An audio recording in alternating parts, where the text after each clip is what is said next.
السلام علیکم ګرانو دوستانو. ابراهیم ځدران د زلمي پر وړاندې ډېره زبردسته په زړه پورې لوبه ترسره کړل چې کابل یوه بله بریا هم خپله کړه. ابراهیم ځدران او رحمان الله ګربز د زلمي پر وړاندې ډېره زبردسته لوبه ترسره کړه چې کابل په یوه بله لوبه کې هم بریا خپله کړه او د پامیر زلمي بیا تر اوسه پورې کومه لوبه نه ده ګټلې.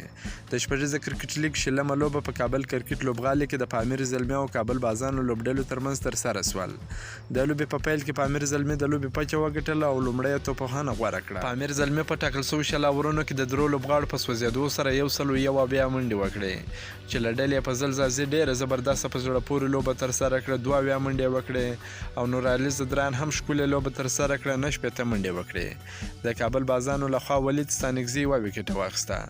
د 102 منډو هدف د کابل بازانو لوبډلې په 18.1 اوور کې د 4 لوبغاړو په سوځېدو سره پوره کړ او د 6 ویکټو په توپیر پامیر زلمي لوبډلې ته ماتې ورکړه. د کابل بازانو لپاره ابراهیم ځدران ډېره ښایسته په زړه پورې لوبه ترسره کړه. 91 منډې وکړې او رحمان الله ګربز هم 50 منډې وکړې.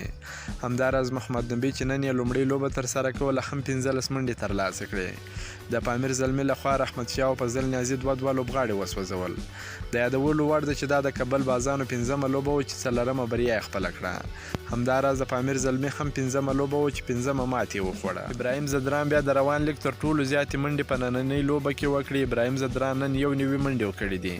همداراز نجیب الله ځدران 83 سوځېدلې منډې او ابراهیم ځدران یو ځل بیا 81 سوځېدلې منډې ترلاسه کړې دي چې په یوه پاڼۍ کې دغه 3 منډې زیاتې کړې دي. که مو دا ویډیو خوښه شوې ویډیو در سره لایک کړئ. که په دې چینل کې نوی یاست د چینل هم در سره سبسکرایب کړئ. د نور تازه معلوماتو لپاره هم زموږ سره اوسئ. تر بلې ویډیو پر د الله په امان.